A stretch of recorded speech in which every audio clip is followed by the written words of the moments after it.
Hosanna, Alléluia. Jésus, tu es vivant. Alléluia. Acclamons notre Dieu, bien-aimé. Gloire et louange à toi, Seigneur. Gloire et louange à toi, ton grand Père. Oh, béni sois-tu, Dieu Tout-Puissant. Alléluia. Nous nous lèverons tous ensemble. Vous êtes baptisés du Saint-Esprit et quand vous priez en langue. Levez les mains. Levez tous les mains. Alléluia. Vous savez, il ne faut pas s'arrêter là. Et il y a ce qu'on appelle l'adoration en langue. Amen. Ça veut dire que nous pouvons adorer Jésus en esprit et en vérité. Et nous allons le faire tout de suite là. Lèvons-nous tous ensemble. Alléluia. Alors, on va chanter encore Hosanna, Alléluia, doucement. Et les musiciens manipulent bien les instruments afin que l'onction de Dieu puisse prendre la place. Pas de perturbation, mais doucement. Et nous allons tous ceux qui sont baptisés du Saint-Esprit, laisse seulement le Saint-Esprit te conduire. Tu peux prier, tu peux chanter en langue. Et souvent, parfois, on ne connaît pas vraiment les choses spirituelles, mais quand on est baptisé du Saint-Esprit, on ne s'arrête pas là. Et le baptême du Saint-Esprit, ce n'est pas... Oui, c'est bien, mais maintenant, il faut aller plus loin. À tel point qu'on peut prier. On peut prier en langue, comme on peut aussi chanter en langue. Et quand on commence à couler en langue, on commence à couler en esprit, c'est là où le Saint-Esprit va commencer à te donner des révélations. Parce que Dieu est bon. Et la Bible dit que nous marchons de victoire en victoire et de gloire en gloire. Alléluia. Alors, levons tous nos mains en l'air. Et je sais que maintenant que nous allons prendre le temps de l'adorer doucement, je l'ai dit d'avance. Maintenant que nous allons prendre le temps d'adorer Jésus doucement, en langue, et tout en chantant en langue. Si tu es baptisé du Saint-Esprit, laisse le Saint-Esprit communiquer une chanson en langue dans ta bouche. Et ne regarde pas ce que les autres peuvent penser. Mais si tu n'es pas baptisé du Saint-Esprit, continue à dire merci Seigneur. Il y a d'autres qui vont être baptisés du Saint-Esprit maintenant même que nous sommes en train d'adorer le Seigneur en esprit et en vérité. Gloire soit rendue à Dieu. Et je vous le dis que même dans la salle, s'il y a des personnes qui sont malades, prépare-toi à recevoir ta guérison. Je vis cela en maintes reprises. Là où on adorait le Seigneur en esprit et en vérité, la guérison, parfois, on n'imposait même pas les mains. Je vis ça. Parfois, on n'est pas obligé d'imposer les mains. Et sur place, là où tu es, la gloire de Dieu va te remplir. Et tu vas sentir parfois une chaleur traverser ton corps de la tête jusqu'aux pieds. Parce que moi, je crois que cette semaine, c'est une semaine de miracles. Moi, je le crois. Alors, j'aimerais bien vraiment que nous soyons tous branchés. Ne croyez pas, écoutez, ne me regardez pas. Parce que quand, oh, miracle, alors c'est lui qui va le faire, ce n'est pas moi. Mais c'est Jésus qui va le faire. Parce que c'est lui qui nous envoie. Je ne suis pas venu ici comme un touriste, rien du tout. Je ne suis pas un touriste. En fait, j'ai beaucoup de choses à faire dans plusieurs places. Mais je suis venu ici parce que c'est Dieu qui m'a envoyé. Je suis venu parce que je suis mandaté par lui. Et quand Dieu mandate quelqu'un, quand Jésus envoie quelqu'un, il l'accompagne. Moi, je bénis le Seigneur parce que Jésus-Christ est ici. Dites Alléluia. Eh bien, si tu ne le sais pas, Jésus-Christ est ici. Il est ici. C'est pourquoi invitez des inconvertis, invitez des païens. Dites-lui tout simplement, viens et vois. Viens et tu verras. Et je vous le dis sincèrement, que tous ceux qui vont participer dans cette croisade cette semaine, vivront la gloire de Dieu. Mais soyons tous unis. Soyons unis, bien-aimés. Ne pensez pas qu'il y a un acteur ici. Moi, je ne suis pas un acteur de film. Rien du tout. Mais tous faisons partie de cette équipe-là. Ayons à cœur, vraiment. Ayons soif de Dieu afin que Dieu puisse visiter l'église. Afin que Dieu puisse visiter chaque personne dans cette église. Et que Dieu puisse toucher ceux qui doivent accepter le salut. Parce que Jésus a déjà sauvé le monde entier. Le Seigneur recevait. Alléluia.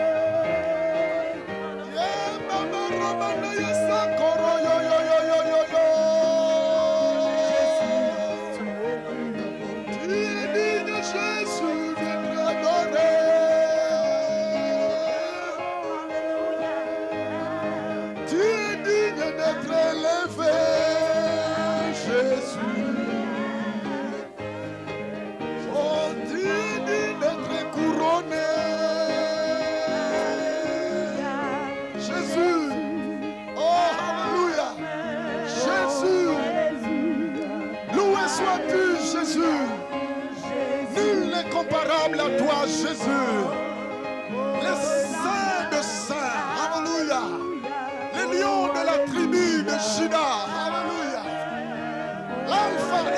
l'Oméga. Alléluia. Le premier et le dernier. Alléluia. Oh, toi qui as quitté le ciel, tu es descendu sur la terre pour prendre la place de l'homme, pour le libérer de la prise de l'ennemi. Nous te glorifions, toi qui as été crucifié, enterré, mort, ressuscité, Jésus. Tu as payé le prix de notre rachat à la croix, Jésus. Raison pour laquelle nous nous plions devant toi, Jésus. Et nous voulons confesser que tu es Seigneur. Oh, Jésus, c'est toi, roi. C'est toi le roi, Jésus. C'est toi le Seigneur. C'est toi le Seigneur, Jésus. Tout genou doit fléchir devant toi.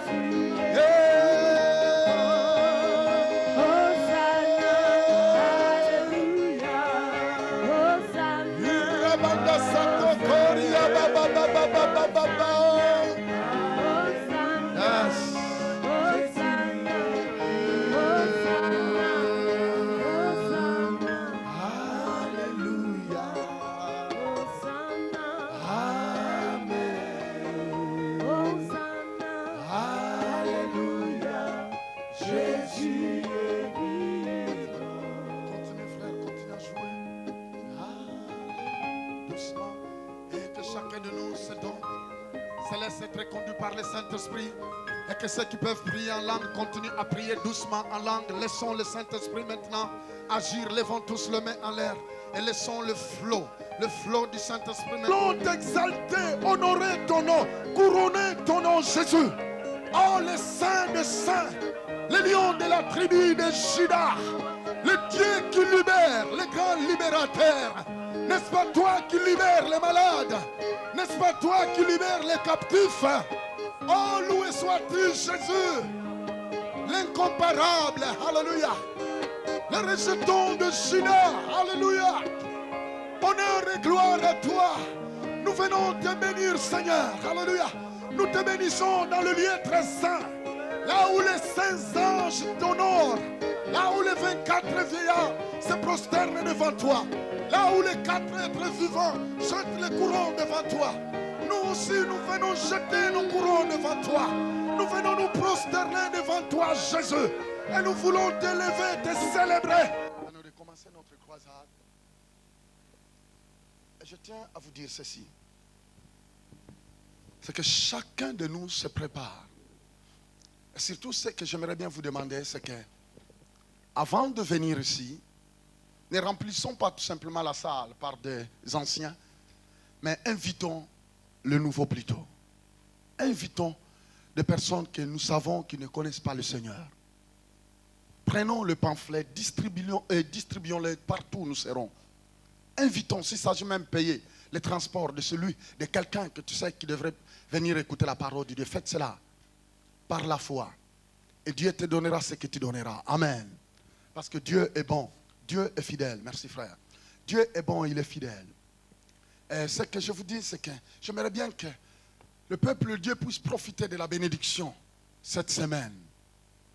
Et soit une bénédiction pour ton voisin, soit une bénédiction. Saisissez l'opportunité d'inviter quelqu'un afin qu'il soit béni par la puissance de Dieu. Amen. Alors sans plus tarder, comme je l'avais dit, que tout le soir, je prendrai le temps de prier pour les gens qui ont des situations, vous savez, chacun de nous a son problème. Mais nous prendrons vraiment le temps de prier pour ceux qui veulent donner leur vie à Jésus.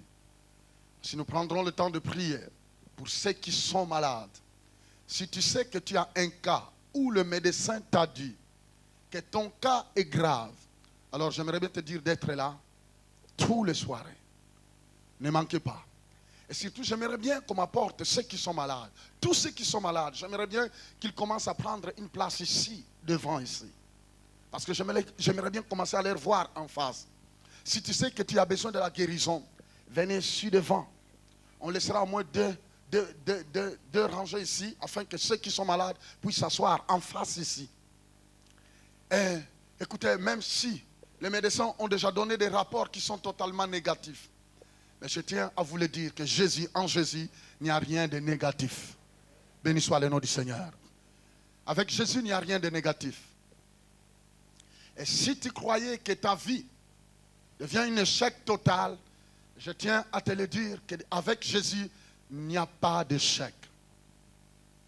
Si l'ennemi te disait que non, tu es en retard, regardez comment les autres ont progressé, regardez ceux qui ont terminé avec toi les études, comment, regardez les autres sont déjà mariés, regardez comment toi tu tournes en rond. Écoutez, avec Jésus, il n'y a pas de retard. Amen. Avec Jésus, il n'y a pas de retard. Vous savez, il y a des situations parfois qui nous ennuient. Chacun de nous a parfois une situation qui l'embête. D'autres qui ont, je ne sais pas, des problèmes dans quel domaine. Il y a d'autres qui ont des problèmes dans leur famille. En fait, il y a d'autres qui ont des problèmes sociaux, ainsi de suite. Écoutez, il y a une seule chose que je sais, qu'avec Jésus, il n'y a pas de retard. Il n'y a pas de retard. Et c'est pourquoi Jésus-Christ a dit, venez à moi, vous tous qui êtes fatigués et chargés. Oh, j'aime beaucoup ce verset. Jésus-Christ a dit, venez à moi, vous tous qui êtes fatigués et chargés. Donnez-moi tous vos problèmes. Et moi, je vous donnerai le repos, et je vous donnerai la solution. Écoutez, Jésus est la solution. Je ne suis pas ici pour vous raconter une certaine philosophie quelconque, rien du tout. Je ne suis pas ici pour vous raconter des histoires, rien du tout. Mais je suis ici au nom de Jésus-Christ. Et je suis venu témoigner Jésus. Et je suis venu vous expliquer qui est Jésus, ce qu'il a fait à la croix. Du début jusqu'à la fin, je vais tourner là. Je vais vous expliquer qui est Jésus et ce qu'il a fait à la croix. Que vous soyez convertis, ça fait longtemps. Que vous soyez là pour la toute première fois. Mais si vous arriverez à saisir ce qu'on est en train de dire ici, moi je le crois. C'est vrai que parfois les gens diront non, ça fait longtemps qu'on écoute de telles choses. Mais écoutez, le temps que Dieu te visitera, personne ne le sait. Ce Dieu seul sait le temps qu'il va te visiter. Amen. Le temps, c'est l'un des secrets de Dieu. Le temps appartient à Dieu. Et quand Dieu veut visiter quelqu'un, il le visite à son temps. Il le touche à son temps. Il le bénit à son temps. Amen. Oui. Il te bénira à ton temps, à ton tour. Et si le Saint-Esprit ne te touche pas aujourd'hui, moi je sais déjà qu'il y a beaucoup de choses qui se passent déjà dans la salle. Parce que au moment où on louait le Seigneur, au moment où on adorait le Seigneur, je sentais la présence du Saint-Esprit commencer à bousculer dans la salle. Parce que là où le peuple de Dieu se met en accord pour chercher la face du Seigneur, l'Esprit de Dieu visite. Loué soit le nom du Seigneur. Oh, moi, je sais, il y a des moments où je m'enferme, mais parfois seul. J'aime prier, j'aime passer du temps dans la présence de Dieu. Mais souvent, parfois, je quitte la place complètement confondue, comment parfois, de voir comment Dieu peut visiter quelqu'un qui a soif de lui. Parce que vous savez que dans la présence de Dieu, la chair est brisée. Même nos habitudes s'en vont. Et le Saint-Esprit commence à nous montrer. Dans la présence de Dieu, le Saint-Esprit va commencer à toucher des points que parfois toi tu ne fais pas cas. Vous savez, même si tu es là, ça fait longtemps que tu es converti. Vous savez, il y a toujours des choses que l'Esprit de Dieu veut nous toucher. Il veut changer des choses dans notre vie. Un jour, j'étais touché de voir qu'il y a des personnes qui sont... Ça fait longtemps qu'ils sont dans le Seigneur, mais on ne peut pas leur faire confiance. Ça fait longtemps. Moi, j'étais touché de voir parfois des personnes qui, ça fait longtemps, 5 ans, 10 ans de conversion, mais une personne qui va se confier à lui pour déballer sa vie, afin que cette personne-là puisse prier pour lui. La même personne prend tout ce qu'il a entendu, il le répand partout. Est-ce que vous croyez qu'une telle personne peut être bénie? Non. Il est en train de se procurer la malédiction dans sa vie. Même si ça fait 10 ans qu'il est dans le Seigneur. Je vous le dis sincèrement. Mais bien aimé, il ne faut jamais prendre, divulguer quelque chose que quelqu'un est venu te confier. Parce que là, tu t'accumules la malédiction, toi et les enfants même, tout en maison, alors que c'est toi qui as fait n'importe quoi. Soyons très, très, très sages dans telle chose. Si quelqu'un vient te confier sa vie, n'essaye pas de le dire à quelqu'un d'autre. Béni soit le nom du Seigneur. Moi, il y a des choses même... J'ai des amis qui sont intimes dans ma vie. J'ai des intimes. Nous partageons avec eux tout. Mais quand quelqu'un vient me confier sa vie, je ne le dirai jamais. Pourquoi? C'est parce que je risque d'être responsable de son sang. Parce que si tu essaies de répandre quelque chose que quelqu'un t'a confié, tu le tues. Et ne vous en faites pas, un jour, Dieu s'occupera de toi. Et parfois, beaucoup de personnes, bien aimés, c'est la raison pour laquelle beaucoup de personnes, parfois, ils viennent à l'église, ils intercèdent, ils font toutes sortes de choses. Mais essaye une fois de réfléchir. Mais pourquoi les choses semblent être bloquées? Est-ce que tu n'as pas causé de troubles dans la vie de quelqu'un? Est-ce que quelqu'un ne t'est pas venu se confier à toi et que tu as répandu les nouvelles partout? Est-ce que tu n'as pas commencé à calomnier quelqu'un? Parce que c'est de telles choses, bien aimées. On va prêcher l'évangile. Mais écoutez, j'aime quand l'évangile est prêché, j'aimerais bien qu'on voit des fruits. Et vous savez qu'il y a des choses parfois qui peuvent empêcher la gloire de Dieu de tomber quelque part à cause du cœur des gens. J'ai vu même des grands prédicateurs comme le Bénin. J'ai vu cela dans plusieurs croisades. Dans d'autres terrains, il arrive dans un pays, la puissance de Dieu se manifeste d'une manière incroyable. On voit des guérisons incroyables. Mais on arrive dans d'autres terrains, il n'y a rien qui se passe. On se dit, mais c'est un grand prédicateur. Pourquoi rien ne se passe? Mais ce n'est pas lui. Mais c'est le cœur des gens. La parole de Dieu nous explique cette parabole-là de sémence qui est tombée sur la bonne terre, sur les pieds rocaillés, sur les épines, ainsi de suite le long du chemin. Et la Bible dit que seulement la sémence-là qui est tombée, la sémence qui est tombée sur la bonne terre, c'est cette sémence-là qui a produit des fruits. Et parfois, on peut vous prêcher, on peut avoir l'onction de Dieu, on peut avoir vraiment des talents, des dons du Saint-Esprit.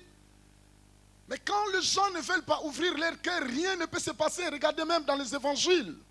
Il y a des places où Jésus n'a pas pu faire de miracles.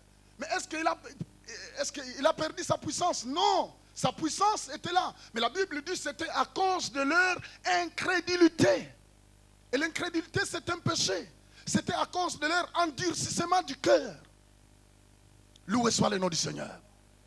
En fait, le Seigneur est prêt à faire des miracles dans la vie de ceux qui sont convertis maintenant et dans la vie de ceux qui sont déjà convertis, ça fait longtemps. Dieu est toujours prêt à opérer de grandes choses.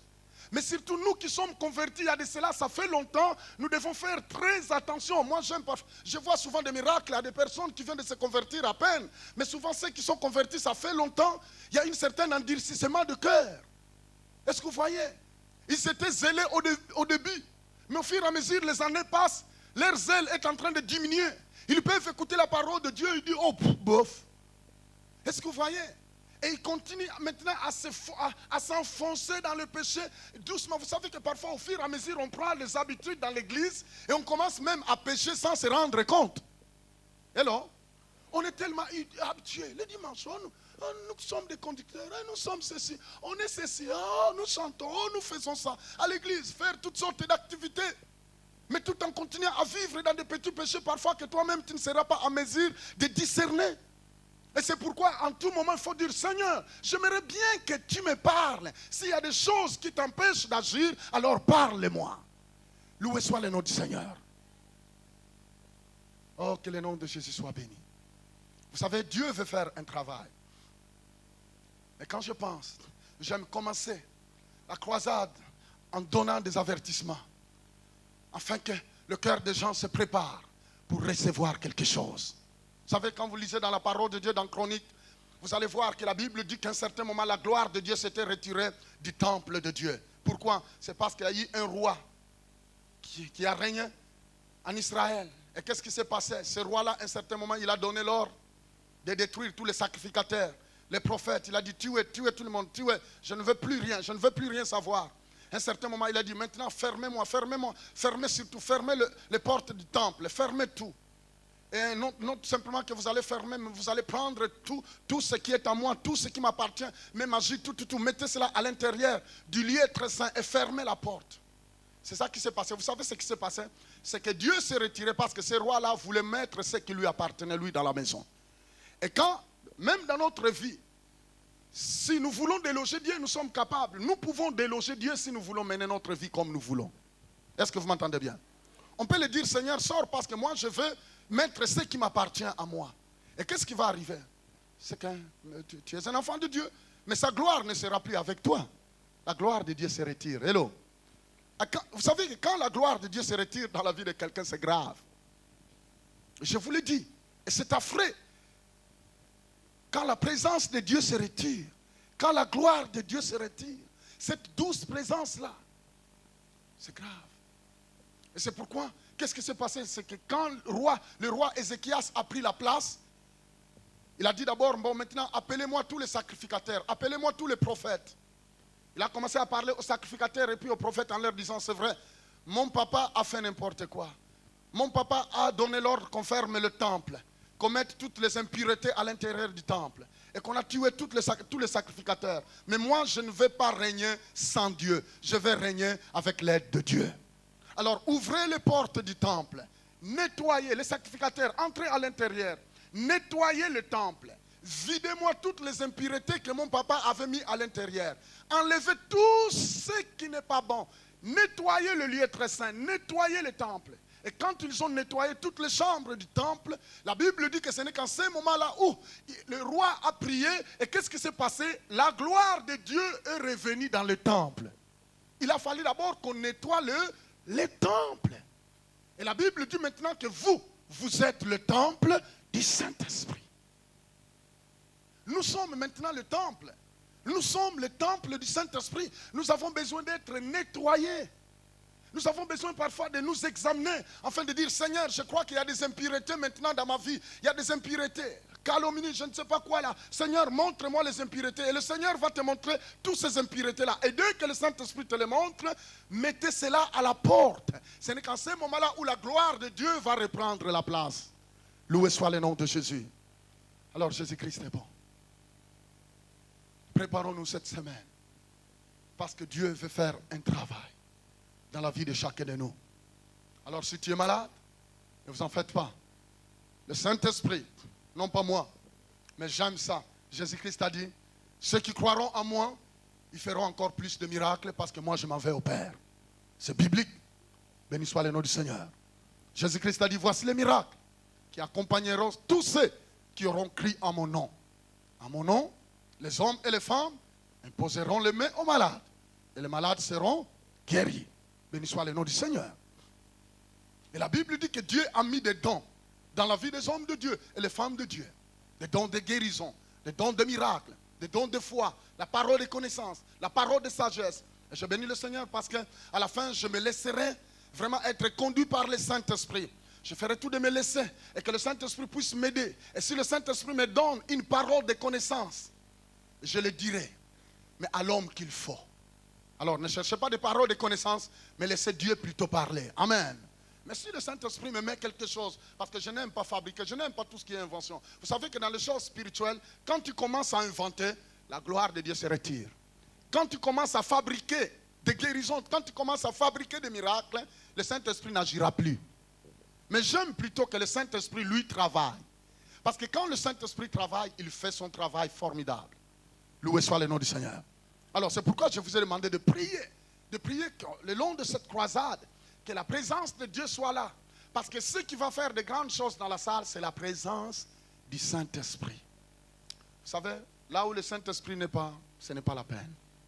Ce n'est pas la peine. Alors prenons maintenant nos Bibles. Dans 1 Corinthiens chapitre 1er, verset 23.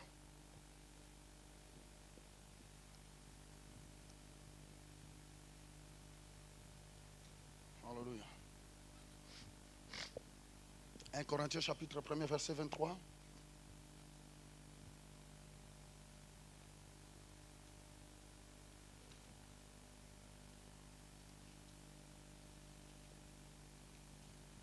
Alléluia. La parole de Dieu nous dit ceci.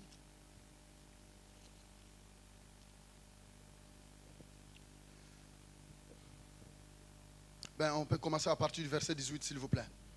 Car la prédication de la croix est une folie pour ceux qui périssent. Mais pour nous qui sommes sauvés, elle est une puissance de Dieu. Aussi est-il écrit, je détruirai la sagesse des sages et je rendrai nulle l'intelligence des intelligents. Où est le sage? Où est le scribe? Où est le raisonneur de ce siècle? Dieu n'a-t-il pas convaincu de folie la sagesse du monde. Car puisque le monde, avec sa sagesse, n'a point connu Dieu, il a plu à Dieu, dans sa sagesse, de sauver le croyant par la folie de la prédication. Les Juifs demandent des miracles et les Grecs cherchent la sagesse. Verset 23, nous prêchons Christ, crucifié. Scandale pour les Juifs et folie pour les païens. Béni soit le nom du Seigneur. Ici, l'apôtre Paul est en train de dire, mon message est plus marqué sur le verset 23 qui dit, nous prêchons Christ et Jésus-Christ crucifié. Ici, c'est l'apôtre Paul qui est en train de parler ici. Mais j'aimerais bien qu'avant d'expliquer cela, lisons dans Ésaïe le pourquoi l'apôtre Paul est en train de dire nous prêchons Christ. Lisons dans Ésaïe 53. Ésaïe, c'est dans l'Ancien Testament.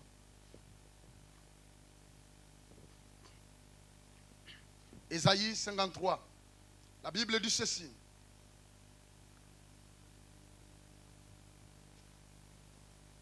Qui a cru à ce qui nous était annoncé, qui a reconnu le bras de l'Éternel. Il s'est élevé devant lui comme une faible plante. Ici, on parle de Jésus-Christ. Comme un rejeton qui sort d'une terre desséchée. Il n'avait ni beauté, ni éclat pour attirer nos regards. Et son aspect n'avait rien pour nous plaire. Méprisé et abandonné des hommes, homme de douleur et habitué à la souffrance, semblable à celui dont on détourne le visage. Nous l'avons dédaigné, nous n'avons fait de lui aucun cas. Cependant, ce sont nos souffrances qu'il a portées. C'est de nos douleurs qu'il s'est chargé. Et nous l'avons considéré comme puni, frappé de Dieu et humilié. Mais il était blessé pour nos péchés, brisé pour nos iniquités. Le châtiment qui nous donne la paix est tombé sur lui. Et c'est par ces meurtrissures que nous sommes guéris. Nous étions tous errants comme de brebis. Chacun suivait sa propre voie. Et l'Éternel a fait retomber sur lui l'iniquité de nous tous. Il a été maltraité et opprimé. Il n'a point ouvert la bouche, semblable à un agneau qu'on mène à la boucherie. Une brebis muette devant ceux qui l'attendent. Il n'a point ouvert la bouche. Il a été enlevé par l'angoisse et le châtiment est parmi ceux de sa génération qui a crié. Il était retranché de la terre des vivants et frappé pour les péchés de mon peuple. Béni soit le nom du Seigneur. Seigneur Dieu, nous voulons te dire merci pour cette parole. Nous voulons que cette parole puisse nous aider à comprendre la personne de Jésus. Père Céleste, faites que cette parole puisse prendre la place dans le cœur de ceux qui sont là pour la toute première fois. Même ceux qui sont là, il y a cela longtemps qu'ils t'ont déjà connu, Seigneur. Aide-nous à saisir la révélation de ta parole. Saint-Esprit de Dieu, je m'abandonne entre tes mains afin que tu puisses m'aider de maintenant jusqu'à la fin. Saint-Esprit, merci à cause de ta présence. Au nom de Jésus que nous avons ainsi prié. Alléluia. Amen. Écoutez, si nous lisons d'abord dans Ésaïe 53, comme nous venons de lire dans Ésaïe 53, là c'était Dieu qui a donné cette prophétie au travers d'Ésaïe. Il y avait 700 ans avant que Jésus naisse sur la terre. Il y a eu un prophète dans l'Ancien Testament qui est appelé Ésaïe. Et la Bible dit qu'il était rempli du Saint-Esprit. Et un jour, tout en étant rempli du Saint-Esprit, il a prophétisé sous la puissance de Dieu. En fait, Dieu s'est servi de lui pour dire des choses à venir. Voyez-vous, le Saint-Esprit nous aide à prophétiser, mais des choses à venir. Béni soit le nom du Seigneur. Le Saint-Esprit fait beaucoup de travail dans la vie de chacun de nous. Rempli du Saint-Esprit, Ésaïe a commencé à prophétiser à propos de Jésus-Christ. Ce que nous venons de lire dans Ésaïe, la Bible nous parle de Jésus.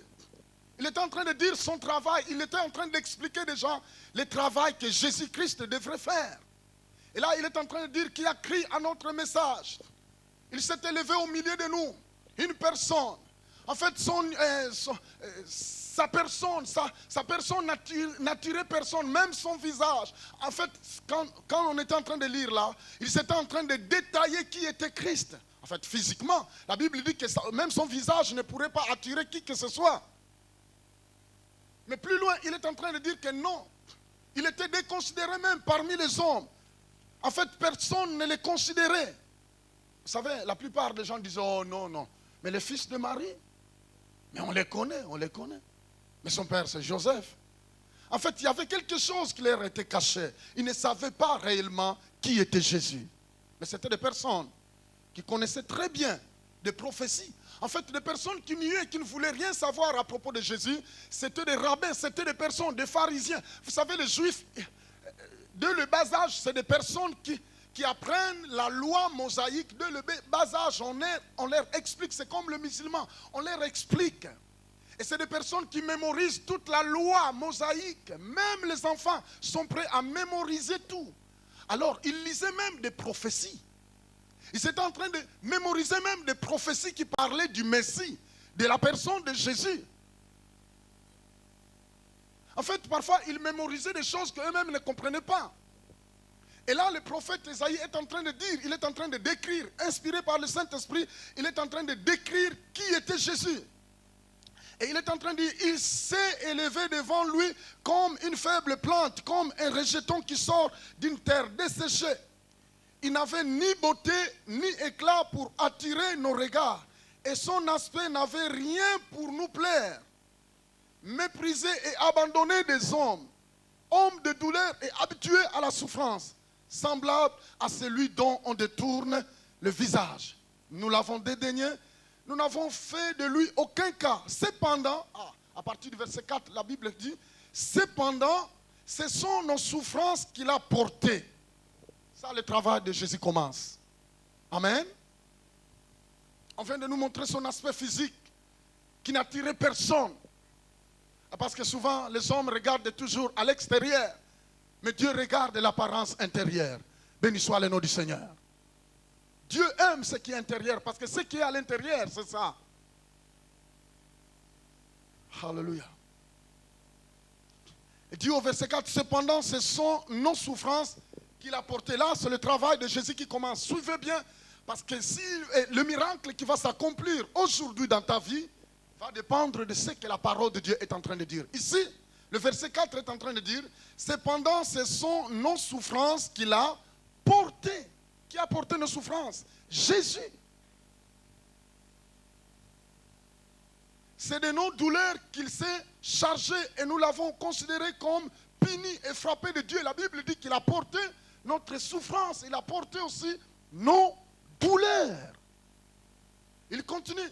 Il dit frappé de Dieu et humilié, mais il était blessé pour nos péchés et brisé pour nos iniquités. Il était blessé. Là, Ésaïe parlait. De toute façon, il ne savait pas. Lui-même, je ne sais pas s'il comprenait ce qu'il était en train de dire. Il était en train de prophétiser contre quelqu'un. Il fallait d'abord attendre 700 ans pour que Jésus naisse. C'est grave ça. Vous voyez comment le Saint-Esprit fait des choses. Il dit, mais il était blessé pour nos péchés et brisé pour nos iniquités.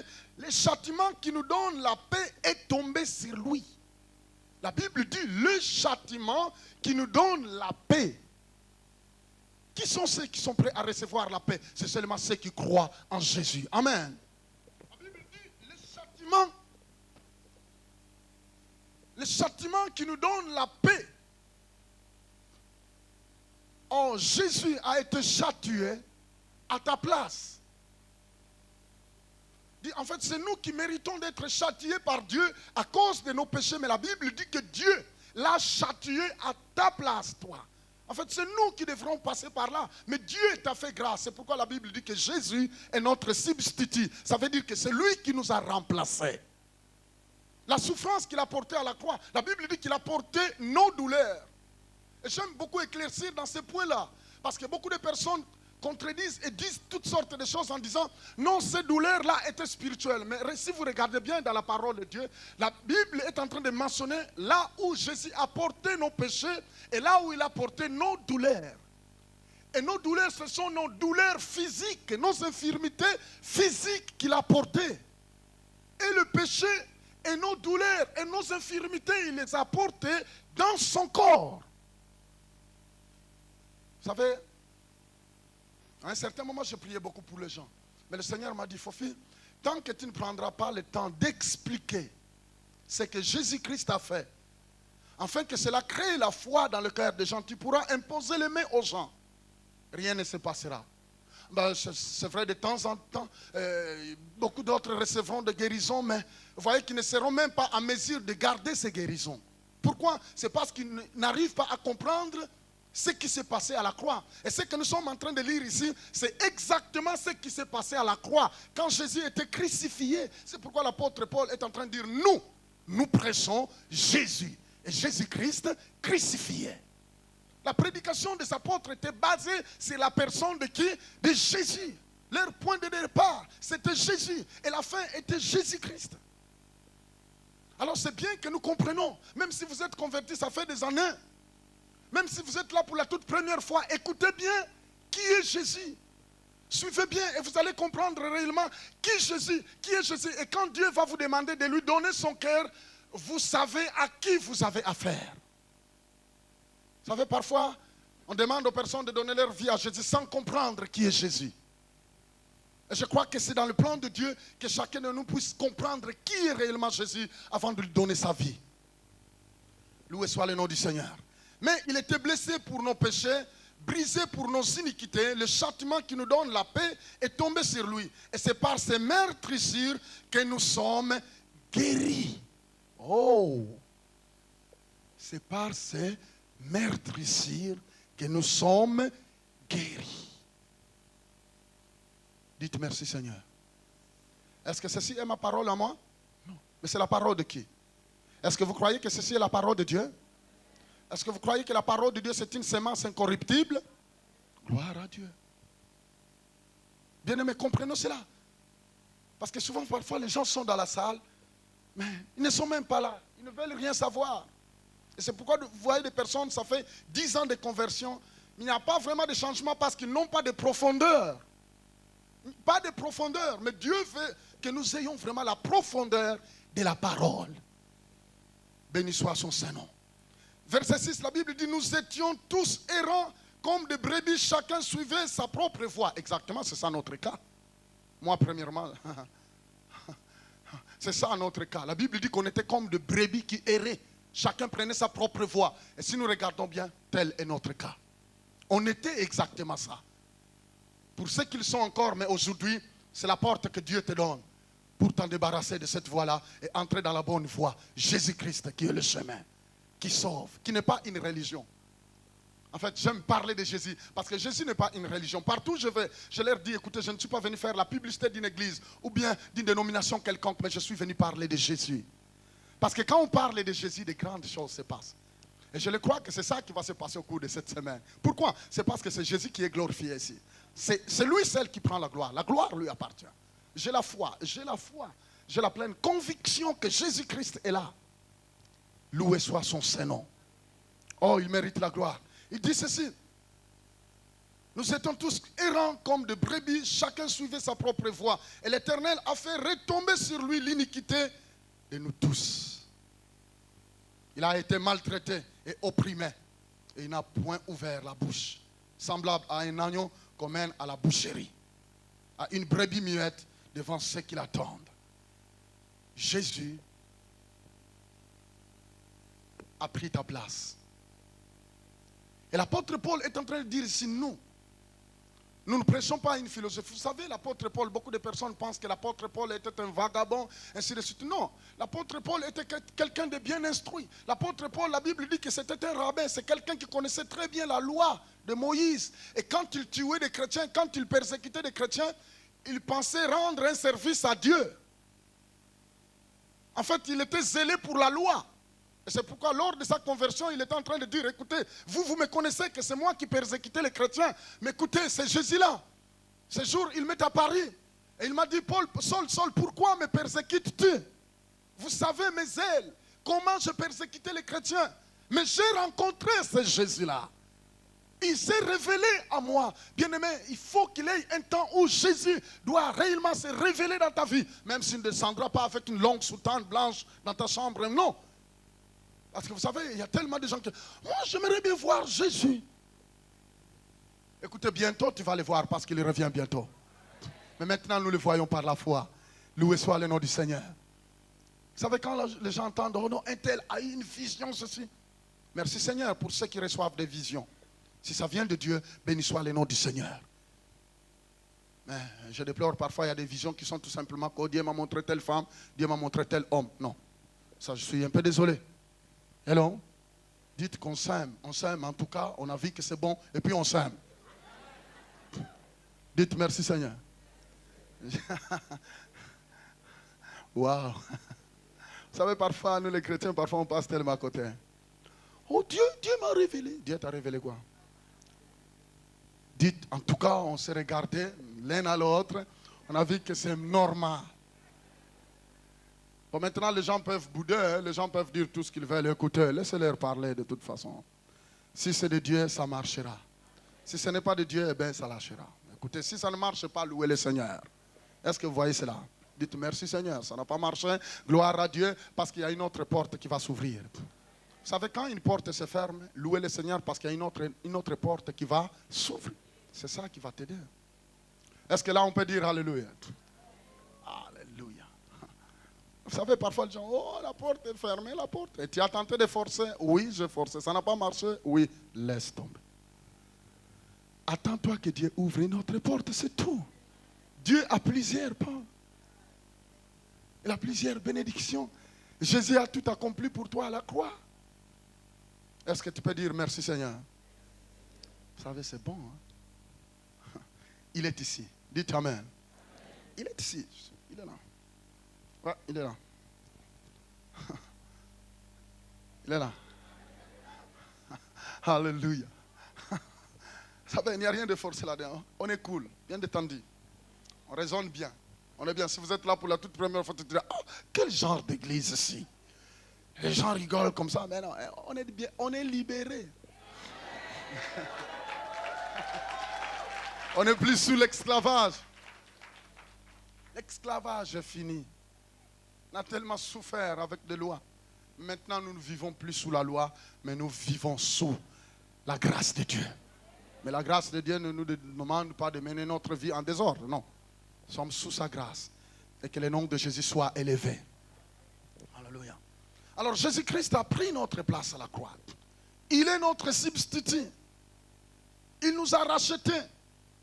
Et c'est la raison pour laquelle l'apôtre Paul est en train de dire, moi, je ne prêche pas une religion. Je sais ce que j'étais. J'étais un grand religieux. L'apôtre Paul était, j'étais un bon religieux. Un rabbin, je connaissais toute la loi. Moi, je pensais que je connaissais Dieu, mais en fait, je ne le connaissais pas. En fait, la loi même disait ne tuez pas, mais eux, ils faisaient l'inverse, ils tuaient. Voyez-vous, leur zèle de la loi leur poussait même à passer hors de la loi. Alors, l'apôtre Paul est en train de dire, écoutez, je sais ce que j'étais. Je sais que ce que je suis aujourd'hui, je sais ce que je sais. Que celui que j'ai rencontré est vrai. Jésus, c'est pourquoi moi, je ne vous prêche pas une dénomination, mais je vous prêche Jésus. Bien-aimé, si vous êtes ici, j'insiste sur la personne de Jésus parce que c'est lui qui sauve. Il est celui qui sauve. Et quand la Bible dit qu'il est celui qui sauve, ça veut dire qu'il est celui qui délivre. Le mot sauver en grec, ça veut dire sozo, ça veut dire délivrer. Dans le salut, il y a la délivrance. Il est celui qui délivre. Écoutez, même si tu es rempli de malchance de tes ancêtres, parce que je ne sais pas qu'est-ce qui s'est passé dans la famille, nous tous, on avait cette malchance-là. Mais oui, vous savez, on ne sait pas ce qui s'est passé avant nous, bien-aimés. On ne sait pas ce qui s'est passé dans nos familles. Mais dès mon jeune âge, je voyais parfois comment nos parents prenaient les enfants à 5 h du matin, les jetaient au-dessus de la toiture et commençaient à dire toutes sortes de choses, mais ils ne comprenaient pas. Vous voyez, tout peut se passer. J'étais là, un enfant, je regardais, je dis, hey, qu'est-ce que ma maman fait là? Tu te rends compte? Et c'est ça, vous voyez qu'on était voué à plusieurs choses, toutes sortes de coutumes, des traditions qui pourraient parfois détruire totalement la vie. Il y a des personnes qui sont, mais avant de sortir, viens d'abord, même si... savais. Oh, viens, je vais te donner la chance. Ah, est-ce que tu as brossé ta bouche même? Dites Amen. Parfois, parfois on est parti dans des choses bizarres comme ça. Il commence à te jeter toutes sortes de salives pour te donner la chance. Qui peut te donner la chance? Je vis même des enfants, on leur met toutes sortes de liens dans leur bassin ici. Il dit non, ça c'est pour la protection. Ils prennent des morceaux des os là, des antilopes, ils mettent. Mais écoutez, quand il était dans le sein de sa maman, est-ce que c'était l'antilope qui faisait sa protection? Hello? Mais un antilope ne peut pas protéger quelqu'un. Lui-même, il a besoin d'être protégé par Dieu. Autrement, les lions vont faire un bon appétit sur lui. Loué soit le nom de Jésus. Dites Alléluia. Vous voyez, parfois quand les gens cherchent les gens cherchent la protection dans plusieurs choses. Mais écoutez, la protection n'est pas dans tout ça. Il y a des personnes qui sont prêtes à aller visiter des marabouts, des voyants. Protège-moi, protège-moi, protège-moi. Ils s'en vont dans la franc-maçonnerie. Protège-moi, je vais là être protégé. Rose-Croix, oui, protège-moi. Maïkari, oui, protège, protège. Mais écoutez, la Maïkari ne te protégera jamais, ça va te détruire. Dites merci Seigneur. Mais je vous dis la vérité, il n'y a rien, il n'y a rien, rien. La vérité, non. La vérité, c'est Jésus.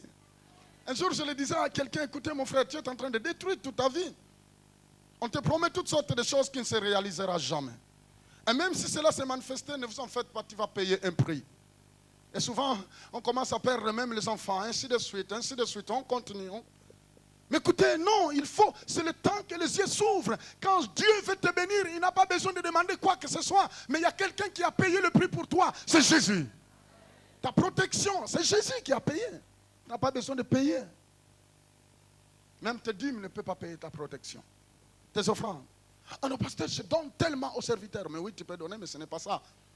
Seul qui peut t'assurer la protection, c'est Jésus. Loué soit son Saint-Nom. Vous savez, les gens sont complètement partis dans des choses futiles. Non, pasteur, j'ai une malchance dans notre famille. On a fait ça, oui. Nous tous, nous sortons de là. Oui, nous sortons de familles totalement compliquées par la sorcellerie, par toutes sortes de choses. Moi, je pense que la sorcellerie, c'était seulement en Afrique. Mais j'étais étonné de voir que partout dans le monde, il y a des sorciers. Même en Alaska, j'étais étonné de voir qu'il y a des sorciers en Alaska. Je dis, même dans les foires, même en plein foire, vous volez aussi.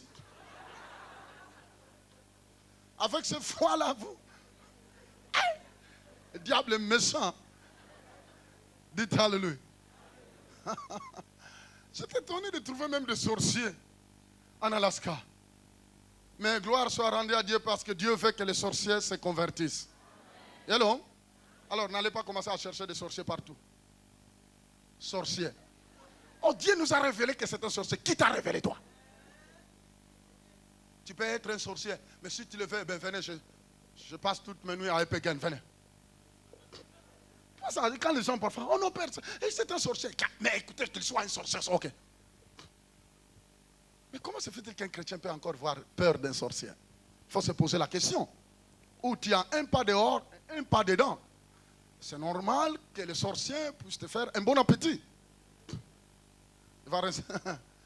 Si tu as des vies, c'est normal, tu ouvres une porte et quand ils vont t'attaquer, ils vont te un bon coup de doux. Mais oui, parce que tu as des vies. Hello. Mais Christ nous a délivrés. C'est pourquoi nous ne sommes plus. Vous savez, dans une église, quand vous voyez des gens sont à la recherche de sorciers, faites attention. Le diable commence à les envoûter eux-mêmes. Je vis cela. Je vis cela dans plusieurs pays. À l'église, les gens sont toujours à la recherche de sorciers. Sorciers, sorciers, sorciers. Nous ne sommes pas à la recherche des sorciers, chasse aux sorciers, non. Nous sommes en train de faire chasse aux âmes qui doivent entrer dans le royaume de Dieu. Vous savez, quand vous commencez à vous occuper des sorciers, et ils vont s'occuper de vous. Pourquoi? C'est parce qu'il faut tellement vous embarquer dans toutes ces affaires-là, finalement vous allez avoir confusion sur confusion, vous allez appeler quelqu'un sorcier, et quand l'individu va entendre qu'on lui appelle sorcier, finalement c'est des confusions, rancune, amertume. Tout en vivant dans l'amertume, maintenant, c'est fini pour toi. Apprenons à zipper. Zip. Le verbe zipper.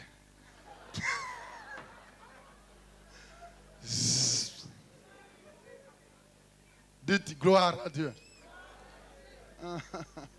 C'est bon ça. Hey, il faut que l'église se réveille. Jésus nous a délivrés. Nous ne sommes pas obligés de dire n'importe quoi. Sois fier, tu es un enfant de Dieu. Garde tout ce qui sort dans ta bouche. Amen. Et l'apôtre Paul est en train de dire, moi, je prêche Christ crucifié. Pourquoi? C'est parce que Christ est la réponse au problème du péché et à toutes les conséquences terribles que le péché entraîne. Il est la réponse à tous les problèmes de l'humanité. C'est pourquoi nous sommes appelés à s'approcher à Jésus, parce que Jésus est le problème. Il est la solution.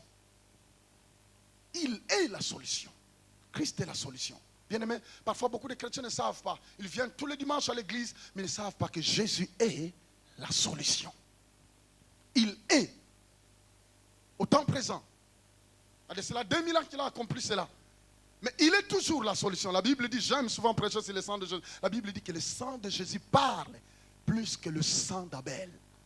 Alors quand le sang de Jésus parle, vous savez, le sang de Jésus parle. Et quand le sang de Jésus crie, ça crie beaucoup de choses. Ça crie tout ce que Jésus a accompli à la croix. Est-ce que vous m'entendez? Parce que la Bible nous parle du sang d'Abel qui parlait vengeance. Le sang d'Abel dans l'Ancien Testament qui a été tué, assassiné par son frère Caïn. La Bible dit que le sang d'Abel criait vengeance.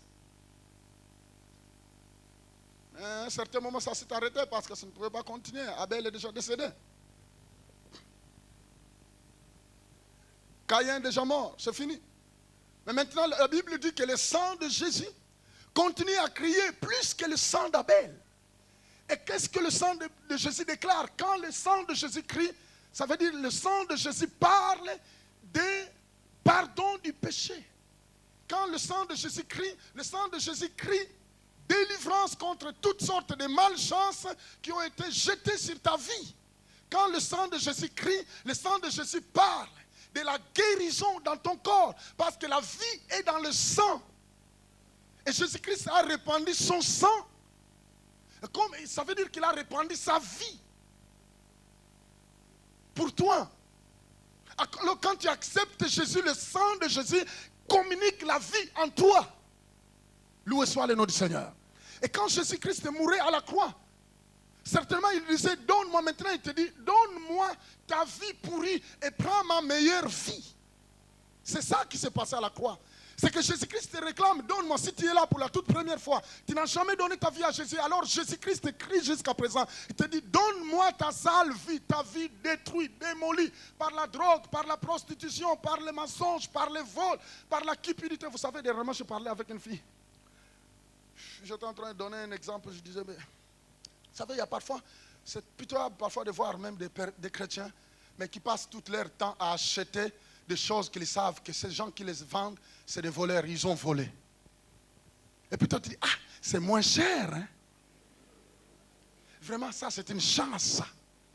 Et Dieu m'a béni. Quoi? Dieu t'a béni. Bon, écoutez, si tu ne sais rien, ça c'est autre chose. Est-ce que vous comprenez cela? Si tu ne sais rien, c'est autre chose. Mais si tu sais que cette personne-là est en train de voler pour venir te le vendre à moins cher, si tu l'achètes, tu participes à sa malédiction. Est-ce que vous m'entendez? Est-ce que vous m'entendez bien? Et surtout, un chrétien qui fait de telles choses, tu peux faire toutes sortes de commerces, ça ne marchera pas. Même tes finances vont commencer à s'en aller comme ça là. Parce que tu es en train de côtoyer. Quelque part, tu es en train d'appuyer quelqu'un qui vole. Ça veut dire devant Dieu, vous deux, vous êtes des voleurs. Bien-aimés, c'est le temps d'ouvrir les yeux. Et sachant que Dieu est celui qui bénit, nous ne sommes pas obligés de voler des choses, d'acheter des choses volées pour que nous soyons bénis. Non, nous ne sommes pas obligés. Tu n'es pas obligé. Oh non, tu sais que si la vie est dure, mais écoutez, la vie est dure, mais écoutez, avec Dieu, il n'y a rien d'impossible. C'est que le Seigneur peut te bénir. Si le Seigneur a béni les gens dans le désert, si le Dieu a fait des miracles dans le désert, il est capable aussi de faire des miracles ici, en Belgique. Il peut le faire. Et il le fait. Il le fait. Et il le fera toujours. Alléluia. La première chose que nous devons savoir, pourquoi l'apôtre Paul disait, moi, je prêche Jésus. C'est parce que l'apôtre Paul savait que le salut est en Jésus-Christ. Vous pouvez le lire dans Hébreux chapitre 9, verset 28. Hébreux chapitre 9. Oh, béni soit le nom du Seigneur. Je vais vous montrer 4 points sur le pourquoi l'apôtre Paul disait, moi, je prêche Jésus. Hébreux chapitre 9, verset 28. La Bible dit ceci.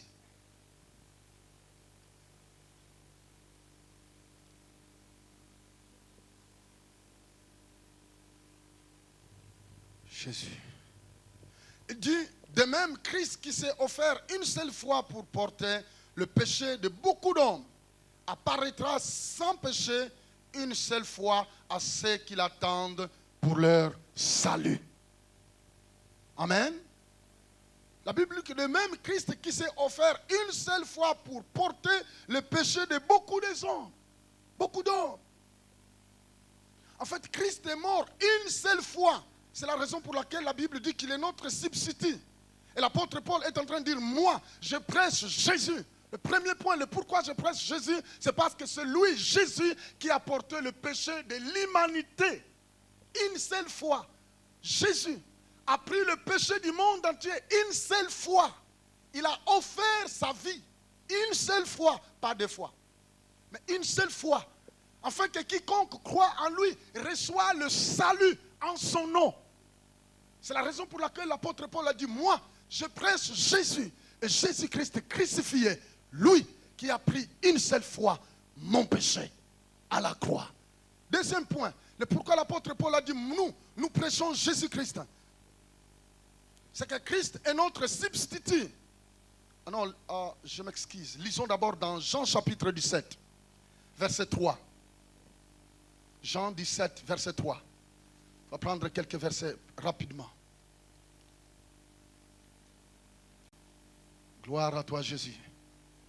Jean 17, verset 3.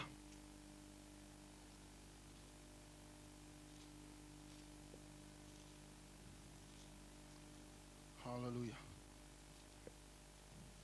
La Bible dit ceci.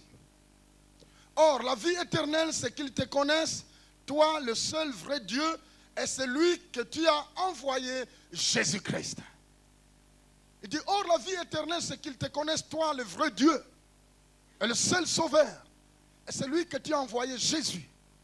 Mettez cela à notre premier point, le salut est en Jésus-Christ. Et deuxième point, comme notre substitut, mettez Hébreux chapitre 9, verset 28.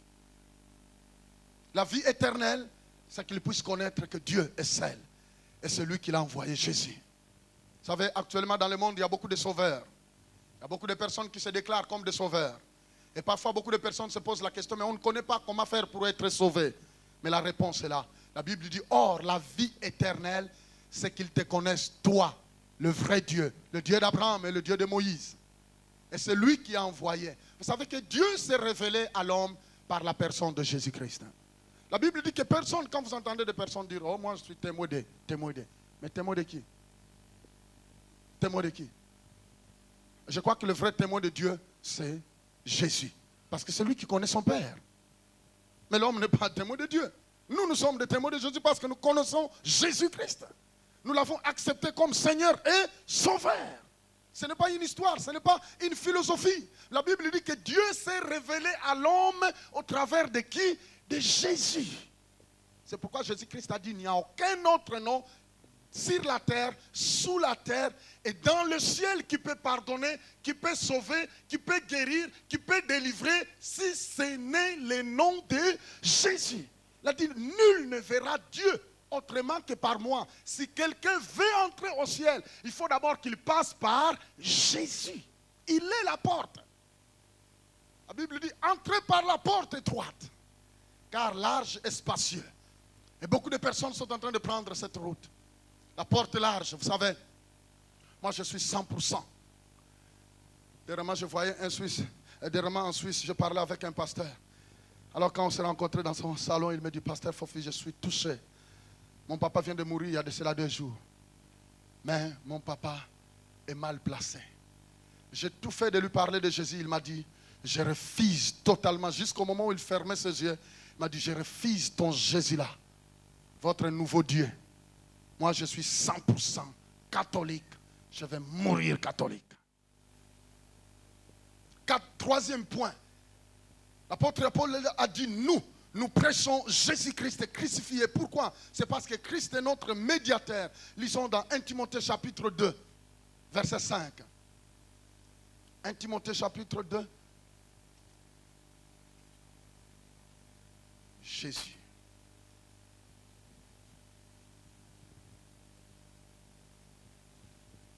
Béni soit ton nom, Seigneur. 1 Timothée chapitre 2, verset 5. La Bible dit ceci. Car il y a un seul Dieu et aussi un seul médiateur entre Dieu et les hommes, Jésus-Christ homme, qui s'est donné lui-même en rançon pour tous. C'est là le témoignage rendu à son propre temps. C'est l'apôtre Paul est en train de dire, car il y a un seul Dieu. En fait, on peut le commencer à partir du verset 3 pour bien comprendre. Cela est bon et agréable devant notre Dieu et le Sauveur qui veut que tous les hommes soient sauvés et parviennent à la connaissance de la vérité. Voyez-vous, la Bible dit, c'est la volonté de Dieu que le monde soit sauvé, mais qu'il parvienne à la connaissance de la vérité.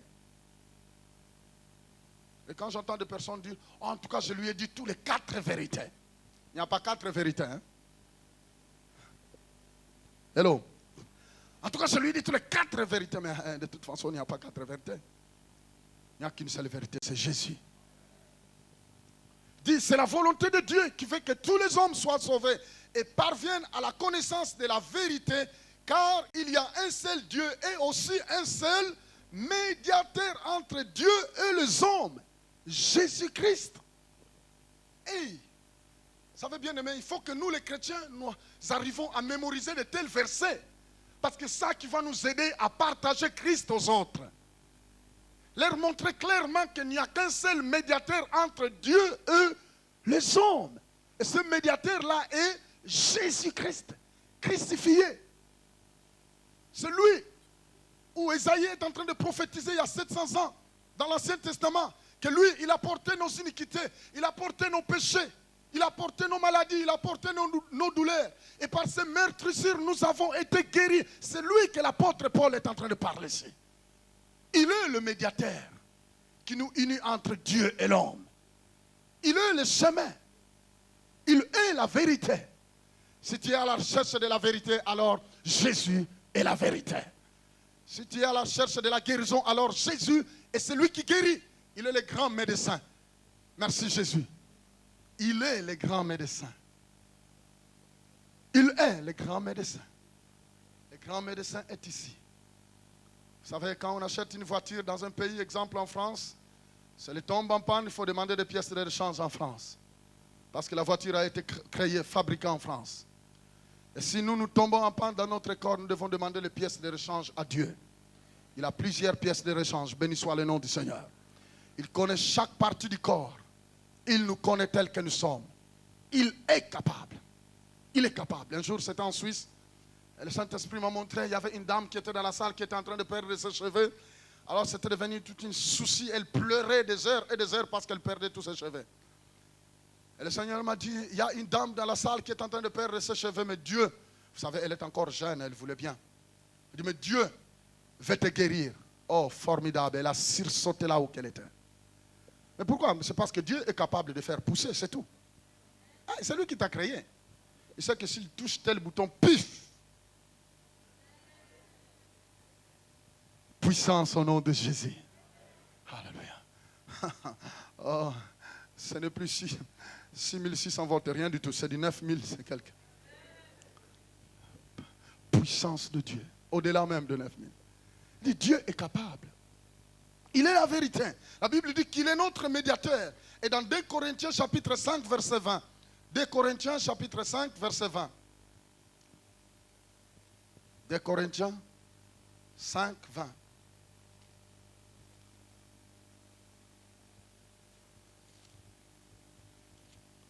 Merci Jésus.